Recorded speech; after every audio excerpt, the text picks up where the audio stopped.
সুপ্রিয় আমালে নাজাতের দর্শকবৃন্দ, আসসালামু আলাইকুম ওয়া রাহমাতুল্লাহি ওয়া বারাকাতুহু। প্রিয় দর্শক, আমাদের প্রত্যেকের জীবনে বিভিন্ন বালা মুসিবত হয়ে থাকে কিংবা বিভিন্ন বিপদ আপদ হয়ে থাকে। হজরত ইউনুস আলাইহিসসালামকে যখন মাছ গ্রাস করে ফেললেন, তখন তিনি বিপদে পড়ে একটি দোয়া পাঠ করার সাথে সাথে মাছের পেটে বেদনা শুরু হয়ে যায়। শেষ পর্যন্ত হজরত ইউনুস আলাইহিসসালামকে মাছ তার পেট থেকে বমি করে ফেলে দিতে বাধ্য হয়। যখন কোনো মানুষের ওপর কঠিন কোনো বালা মুসিবত অবতীর্ণ হয়, তখন এই দোয়াটি পাঠ করে আল্লাহর নিকট প্রার্থনা করলে আল্লাহ তার বিপদ থেকে রক্ষা করে থাকেন। এমনকি অনেক সময় সাথে সাথে ফল পেতেও দেখা গিয়েছে।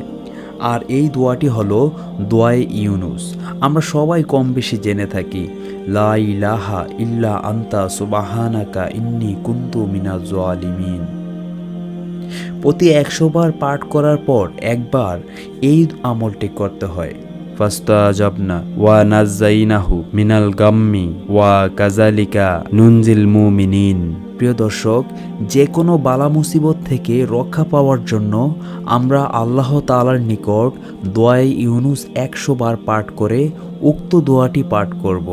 নিশ্চয়ই আল্লাহ পাক রাব্বুল আলামিন আমাদের জীবনের সকল বালা মুসিবত থেকে তিনি আমাদের রক্ষা করবেন ইনশাআল্লাহ। আল্লাহর প্রেরিত রাসূলগণই ইসলামের দাওয়াত, তাবলীগ, তারবিয়ারের কাজ করে গিয়েছিলেন। যেহেতু শেষ জামানায় আর কোনো নবী ও রাসূলের আগমন ঘটবে না, তাই কিয়ামত পর্যন্ত তালিমে দ্বীনের কাজ উম্মতে মুহাম্মাদীকেই করে যেতে হবে। ইসলামের কল্যাণমূলক কাজ মানুষের কাছে পৌঁছে দেওয়াই হলো তাবলীগ।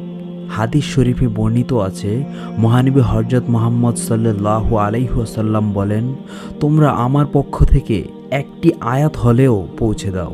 বিদায় হজের ভাষণে নবী করিম সাল্লাল্লাহু আলাইহি ওয়াসাল্লাম আরও বলেন যে, তোমরা যারা উপস্থিত আছো অনুপস্থিতদের কাছে পৌঁছে দাও। দাওয়াতে তাবলীগের মূল প্রতিপাদ্য বিষয় হল সৎ কাজে আদেশ করা এবং মন্দ কাজে নিষেধ করা। তাই প্রিয় দর্শক, আপনি যদি ইসলামের পতাকা তলে আশ্রয় নিতে চান এবং ইসলামের বিধিবিধান অনুযায়ী আখিরাতের আমল করতে চান, ইসলামী যে কোনো কিছু প্রচার করুন সবার সাথে, আপনার প্রিয়জনদের সাথে।